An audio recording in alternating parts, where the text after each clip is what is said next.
بس نماز ہر ایک کے پیچھے پڑھیں، مگر ایسے کے پیچھے جو نبی کو مشکل کشا حاضر ناظر سمجھتا ہو، وہ کیونکہ وہ تو شرک کر رہا ہے نا، تو اس کے پیچھے نماز نہیں ہوگی۔ باقی اہل حدیث کے پیچھے نماز ہو بسم جاتی اللہ ہے۔ الرحمن الرحیم۔ گل گئے گلشن بھی گئے، جنگلی دھتورے رہ گئے، عقلاں والے چل بسے اب بے شعورے رہ گئے۔ مفتی مسعود احمد دیوبندی اپنے آپ کو کہتا تو مفتی ہے، کہلاتا مفتی ہے، لیکن جہالت کی انتہا ہے۔ اپنے بڑوں کو بھی نہیں پڑھتا، اور اس پر میں پہلے کافی ویڈیوز بنا چکا ہوں، لیکن آج تک اس کمینے نے کسی ایک بات کو بھی جواب نہیں دیا۔ اور ابھی جو آپ نے کلپ سماعت کیا، اس کے اندر مولوی مسعود جو ہے وہ کہہ رہا ہے کہ ہر ایک کے پیچھے نماز پڑھی جا سکتی ہے، لیکن جو مشکل کشا اور نبی کو حاضر و ناظر کہتا ہے اس کے پیچھے نماز نہیں ہو سکتی۔ اور آگے کہتا ہے وہابیوں کے پیچھے، اہل حدیثوں کے پیچھے بھی نماز ہو سکتی ہے۔ تو میں کہتا ہوں بالکل ٹھیک آپ نے کہا، ہمارے پیچھے آپ کی نماز کیا ہونی ہے، ویسے ہی آپ کی نہیں ہوتی۔ اور دوسری بات رہی یہ کہ اہل حدیثوں کے پیچھے، وہابیوں کے پیچھے ہو جاتی ہے، تو وہ بات آپ کی ٹھیک ہے۔ اس کی وجہ یہ ہے کہ ہمارے بزرگ مولانا سید شبیر حسین شاہ صاحب آباد رحمہ اللہ تعالی، انہوں نے ایک بات کہی تھی بہت پیاری۔ جب ان سے پوچھا گیا کہ وہابیوں اور دیوبندیوں میں کیا فرق ہے، تو انہوں نے یہ کہا تھا کہ باپ جدا جدا ہے، ماں ایک ہی ہے۔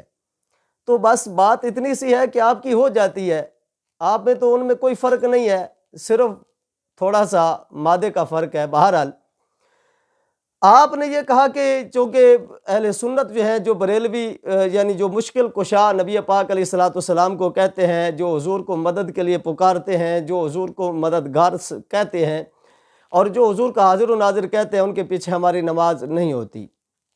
تو آئیے میں آپ کو قرآن مقدس سے چند ایک چیزیں عرض کرتا ہوں، ان کو سماعت کیجئے۔ قرآن مقدس نے ہمیں واضح طور پر بیان کیا ہے، یہ آیت نمبر 9 ہے سورہ انفال کی، کہ جب بدر کا میدان تھا اور فرشتے مسلمانوں کی مدد کے لیے تشریف لے کر آئے، اذ تستغیثون ربکم فاستجاب لکم انی ممدکم بالف من الملائکۃ مردفین۔ تو یہ میرے سامنے ترجمہ بھی تمہارے گھر کا ہی ہے، فتح محمد جلندری کا ترجمہ ہے، اور یہ کیا لکھ رہا ہے کہ جب تم پروردگار سے فریاد کرتے تھے تو اس نے تمہاری دعا قبول کر لی، اور فرمایا کہ تسلی رکھو، ہم 1000 فرشتوں سے ایک دوسرے کے پیچھے جو آتے ہیں جائیں گے تمہاری مدد کریں گے۔ مولوی صاحب آپ نے کہا کہ مددگار یعنی مشکل کشا کسی کو ماننا یہ شرک ہے، تو مشرک کے پیچھے نماز نہیں ہوتی۔ تو آپ یہ ثابت کر رہے ہیں کہ فرشتے شرک کرنے آئے تھے؟ اگر شرک کرنے نہیں آئے تھے تو میدان بدر کے اندر فرشتے کیا کرنے آئے تھے؟ یہ آپ خود ہی اس کو بیان کیجئے گا۔ اور دوسری جانب آپ نے جو یہ کہا کہ جو نبی کو مشکل کشا مانے، اب دیکھیے قرآن مقدس نے ہمیں بتایا انما ولیکم اللہ ورسولہ والذین آمنوا الذین یقیمون الصلاۃ ویؤتون الزکاۃ ان اللہ مولاہ وجبریل وصالح المؤمنین، یہ بھی قرآن مقدس نے بیان کیا ہے۔ اب مددگار قرآن مقدس فرشتوں کو، رسول کو بیان کر رہا ہے، لیکن آپ کے ہاں وہ شرک ہے، اور یہ پکی بات ہے جو قرآن سے منحرف ہوا وہ تو مومن ہی نہیں ہے۔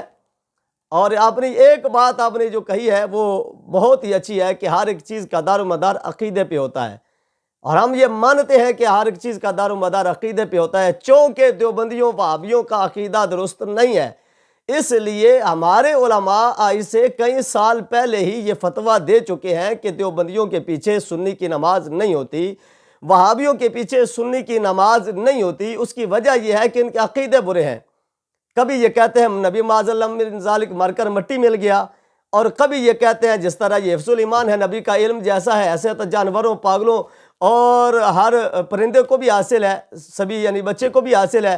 اور کبھی یہ کہتے ہیں جناب کہ نبی کریم صلی اللہ علیہ وسلم کے بعد کوئی اور نبی آ جائے تو حضور کی خاتمیت میں کوئی فرق نہیں پڑتا، یہ تعزیر الناس ہے۔ اور اسی طرح نبی پاک علیہ الصلاۃ والسلام کے خیالات کے بارے میں بات آئی تو یہ صراط مستقیم میں یہ لکھا کہ نبی پاک علیہ الصلاۃ والسلام کا خیال نماز میں آ جائے تو بیل اور گدھے کے خیال سے میں مستغرق ہونے سے بھی زیادہ برا ہے۔ ہم یہ کہتے ہیں تمہارا عقیدہ برا ہے، نبی پاک علیہ الصلوۃ والسلام کے بارے میں تمہارا عقیدہ درست نہیں ہے، اس لیے تمہارے پیچھے ہماری نماز نہیں ہوتی۔ اور میں یہاں پر سنی عوام کو بھی یہ کہنا چاہتا ہوں کہ جب ہم کہتے ہیں کہ ان کے پیچھے نماز نہیں ہوتی، بلکہ اعلیٰ حضرت تاجدار بریلی رحمۃ اللہ تعالی علیہ نے لکھا کہ جو امام سر عام ان دیابنا وہابیوں دیوبندیوں سے سر عام ملتا ہو، ان سے ہاتھ ملاتا ہو، ان کی دعوت پر جاتا ہو، تو فرمایا ایسے امام کے پیچھے بھی نماز نہیں ہوتی۔ تو ہم تو یہ کہتے ہو کہ ان کے پیچھے نہیں ہوتی، ہم کہتے ہیں جو ہمارا ہو کر تمہارے بانڈے میں کھائے اس کے پیچھے بھی نہیں ہوتی۔ بہرحال میں سنی عوام سے یہ کہتا ہوں کہ جب ہم کہتے ہیں نا کہ دیوبندیوں وہابیوں کے پیچھے ہماری نماز نہیں ہوتی، تو ہماری عوام کہتی ہے لو جی مولوی کتنے سخت بول دے نے، یہ مولوی کیا کہتے ہیں، مولوی اتنا سخت بیان کرتے ہیں، خاص کر میرے چاہنے والے، میرے ملنے والے، میرے دوست احباب جو ہیں وہ بہت نالا ہوتے ہیں بیچارے، کہتے ہیں جی تو بہت زیادہ سخت بولتا ہے اس لیے تجھے تقریروں پہ نہیں بلاتے۔ نہ بلائے بھائی، یہ دیکھیے مولوی صاحب، یہ تمہارے گھر کی کتاب ہے کلیات امدادیہ حاجی امداد اللہ مہاجر مکی، جس میں جو ہے نالہ امداد غریب، یہ فیصلہ ہفت مسئلہ، ہاں یہ وہی ہے کہ رشید گنگوئی نے جس کو جلوا دیا تھا، جی وہی کتاب ہے۔ تو یہ پیر صاحب یعنی رشید گنگوئی کے پیر، قاسم نانوتوی کے پیر، اشرف تھانوی کے پیر کیا لکھ رہے ہیں؟ کہتے ہیں یا رسول کبریا فریاد ہے، یا محمد مصطفیٰ فریاد ہے، آپ کی امداد ہو، میرا یا نبی حال اب تر ہوا فریاد ہے، سخت مشکل میں پھنسا ہوں آج کل، اے میرے مشکل کشا فریاد ہے۔ بھائی مشکل کشا کہنے والے کے پیچھے نماز نہیں ہوتی تو مشکل کشا کہنے والے کو اپنا پیر بنانا کیسا ہے؟ جس پیر کی بیعت تمہارے رشید گنگوئی نے کی، جس پیر کی بیعت تمہارے اشرف علی تھانوی نے کی، جس پیر کی بیعت تمہارے قاسم نانوتوی نے کی، وہ کہہ رہا ہے سخت مشکل میں پھنسا ہوں آج کل، اے میرے مشکل کشا فریاد ہے۔ تو جو اس کا مطلب یہ ہے کہ تم نے جو حاجی امداد اللہ مہاجر مکی کو پھنسا کر اپنا پیر بنایا تھا، تو تمہارا وہاں پر بھی اپنا کچھ ریال لینے کا ارادہ تھا، کچھ روپیہ پیسہ لینے کا ارادہ تھا، کچھ وظائف لینے کا ارادہ تھا، بس قل متاع الدنیا قلیل۔ ہاں جی، دنیا کے پجاری یہ دیکھو، جس پیر کے تم نے بیعت کی وہ پیر نبی کو مشکل کشا مان رہا ہے، وہ کہتا ہے سخت مشکل میں پھنسا ہوں آج کل، اے میرے مشکل کشا فریاد ہے۔ تم کہتے ہو جس کو جو مشکل کشا نبی کو کہے اس کے پیچھے نماز نہیں ہوتی، تو پھر کیا حکم ہوگا ان کا بیعت کرنے والے؟ اشرف علی تھانوی نے اس پیر کی بیعت کی، اشرف علی تھانوی کے بارے میں کیا حکم ہے؟ اس کے پیچھے نماز ہوتی ہے یا نہیں ہوتی؟ رشید گنگوئی نے اس پیر کی بیعت کی تو کیا حکم ہے؟ رشید گنگوئی کے پیچھے نماز ہوتی ہے یا نہیں ہوتی؟ تو قاسم نانوتوی نے اس کی بیعت کی تو کیا حکم ہے؟ قاسم نانوتوی کے پیچھے جنہوں نے نمازیں پڑھی ان کی نماز ہوئی یا نہ ہوئی؟ مولوی صاحب فتویٰ دیجئے، ذرا قدم بڑھائیے اور اپنے آپ کو ثابت کیجئے کہ تم واقعی ہی منافق نہیں ہو، اور اگر ثابت نہ کر سکے تو ہم یہ واضح طور پر پہلے بھی کہتے تھے، آج بھی کہہ رہے ہیں مولوی صاحب، نفاق تمہارے اندر چھپا ہے، منافقت تمہارے اندر ہے، اور منافق تم ہو، نہ تمہارے پاس کوئی دلیل ہے، نہ کوئی تمہارے پاس کوئی اصول ہے۔ اگر اس بات پر آؤ تو میں آپ کی بے شمار کتابیں آپ کو دکھا کر آپ کے منہ پر مارنے کے لیے تیار ہوں۔ آپ سے ہمارا جو عقیدے کا اختلاف ہے نا، وہ کو سمجھیے۔ اور یہ میرے سامنے کتاب ہے جمال الاولیاء، کبھی آپ نے ان کو پڑھ لیا کریں، اشرف علی تھانوی کی لکھی ہوئی۔ یہ کہتا ہے جب حضرت عثمان غنی رضی اللہ تعالیٰ عنہ کا باغیوں نے محاصرہ کر لیا، تو جس وقت حضرت عثمان غنی رضی اللہ تعالیٰ عنہ محاصرہ میں تھے، میں آپ کے سلام کے لیے آیا۔ یہ کن کی بات کر رہے ہیں؟ یہ بات کر رہے ہیں حضرت عبداللہ بن سلام کی، کہ وہ حضرت عثمان غنی کے محاصرہ میں آپ کو سلام کرنے کے لیے آئے اور فرمایا مرحبا اے بھائی۔ حضرت عثمان غنی نے کہا اے میرے بھائی مرحبا، میں نے حضور کو ایسی گلی میں دیکھا ہے، فرماتے ہیں کہ عثمان لوگوں نے تمہارا محاصرہ کر رکھا ہے۔ میں نے عرض کیا جی ہاں حضور لوگوں نے محاصرہ کیا ہے۔ تو حضور صلی اللہ علیہ وسلم نے فرمایا کہ ایک ڈول پانی کا حضور نے لٹکا دیا جس میں پانی تھا، میں نے پانی پیا اور سیراب ہو گیا۔ پھر حضور نے مجھے فرمایا اب مولوی صاحب یہ وہ عبارت ہے جو آپ کے گلے کی ہڈی ہے، جس پر آپ نے فتویٰ دیا ہے کہ جو مشکل کشا کہتا ہے، جو نبی کو مددگار کہتا ہے، اس کے پیچھے نماز نہیں ہوتی۔ تو آئیے دیکھیے، یہ کہتے ہیں کہ حضرت عثمان غنی نے فرمایا کہ حضور علیہ السلام نے فرمایا اگر تم چاہو تو میں تمہاری مدد کروں۔ حضور نے فرمایا اگر تم چاہو تو میں تمہاری مدد کروں، اگر نبی مددگار نہیں ہے، نبی مشکل کشا نہیں ہے، تو اس مشکل کے اندر جب باغی محاصرہ کر چکے عثمان غنی کا، اس مشکل کے اندر جب کوئی حضرت عثمان غنی کے پاس نہیں ہے، فقط رسول اکرم صلی اللہ علیہ وسلم پاس تشریف لے کر آئے، اور نبی پاک علیہ الصلوۃ والسلام نے فرمایا اگر تم چاہو تو میں تمہاری مدد کروں۔ اب یہ فتویٰ کس پہ لگے گا؟ عثمان غنی بتا رہے ہیں اور حضرت عبداللہ بن سلام کو بتا رہے ہیں، اور مدد کرنے کا حضور انہیں کہہ رہے ہیں، تمہارا فتویٰ کہاں تک جائے گا؟ حضرت عثمان غنی نے نبی کو مشکل کشا مانا، مددگار مانا، حضرت عبداللہ بن سلام نے مانا، اس لیے تو آگے روایت کیا۔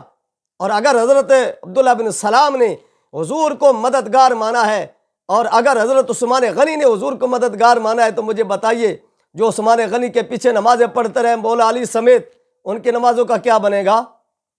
وہ صحابہ کرام جو قطعی طور پر جنتی ہیں، ان کے بارے میں کیا حکم ہے؟ عقل گھاس چرنی گئی ہوتی ہے جب منہ کھولنے لگتے ہو، تمہارے اندر دماغ نہیں ہے، جو منہ درائی وہ بک دی، سمجھا نہیں کہ یہ فتویٰ کہاں تک جائے گا؟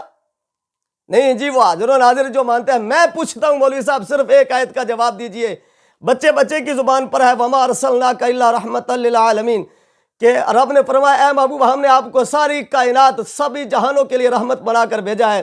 تو مولوی صاحب یہ بتائیے کیا رسول اکرم اس وقت رحمت فرمانے والے ہیں کہ نہیں؟ اور میرے لیے، تیرے لیے اور باقی لوگوں کے لیے کیا حضور اس وقت رحیم ہے کہ نہیں؟ کائنات کے اندر کون سا مولوی ہے، کون سا بندہ ہے جو کہے کہ رسول اکرم صلی اللہ علیہ وسلم میرے لیے مہربان نہیں ہے، میرے لیے رحمت نہیں کرتے؟ تو جو رحمت کرنے والا ہے وہ جاہل ہوتا ہے، جو رحمت کرنے والا ہے وہ غائب ہوتا ہے، جو رحمت کرنے والا ہے اس کے پلے کخ بھی نہیں ہوتا۔ عقل ہوتی تو خدا سے نہ لڑائی لیتے، یہ بڑھائیں جو اسے منظور بڑھانا، یہ گھٹائیں اسے منظور بڑھانا تیرا۔ اور قرآن مقدسی کی جو آیت ہے یا ایھا النبی انا ارسلناک شاہدا، تو شاہد کسے کہتے ہیں؟ فکیف اذا جئنا من کل امۃ بشہید، شہید کسے کہتے ہیں؟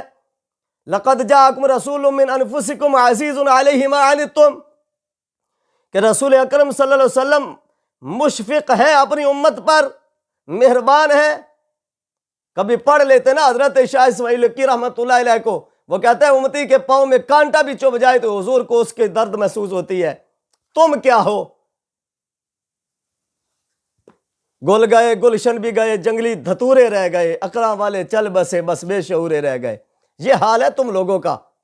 کتابیں بھری پڑی ہیں اس موضوع پر، لیکن میں بس ویڈیو لمبی نہ ہو جائے، آپ کو صرف یہ پیغام دینا چاہتا ہوں مولوی صاحب، آپ کو یا کسی اور دیوبندی وہابی کو یہ فکر ہو کہ وہ اس معاملے میں حق پہ ہے یا اپنے مذہب کو حق ثابت کرنے کے لیے کوئی سامنے آ سکتا ہے، تو جناب بسم اللہ تشریف لے کر آئیے۔ یہ ویڈیو میں لوگوں کو گمراہ نہ کیجئے، یہ کلپ کھیل کے ڈرامہ بازی نہ کیجئے۔ تو ٹک ٹاکر ہے تو جا کر کنجروں کے ساتھ ناچ، جو تیرا کام ہے وہ کر۔ کبھی تو کالی ماتا کے مندر میں جاتا ہے، کبھی تو کسی دربار پر چلا جاتا ہے، اس وقت تمہیں نہ شرک نظر آتا ہے، نہ غیرت تجھے آتی ہے، نہ تمہارے ایمان کو کوئی خطرہ بنتا ہے۔ جب رسول اکرم کی بات آئے اس وقت تمہارا ایمان ڈگمگا جاتا ہے۔ جب حضور کو ماننے کی باری آئے، نبی کو مشکل کشا کوئی کہہ دے شرک ہو گیا۔ کالی ماتا کے مندر میں جانے میں شرک نہیں ہوا تھا، ان کا پرساد کھانے میں شرک نہیں ہوا تھا، بلکہ تمہارے نزدیک کیا شرک ہے؟ وہ تمہارا بڑا رشید گنگوئی تو لکھ گیا کہ ہندوؤں کی ہولی دیوالی کی چیز لے کر کھانا بھی جائز ہے۔ تمہیں کیا دین کی خبر، تمہیں کیا پتا دین کیا ہے؟ جو دل میں آیا وہ دین، جو سمجھ میں نہ آیا وہ غیر ہو گیا۔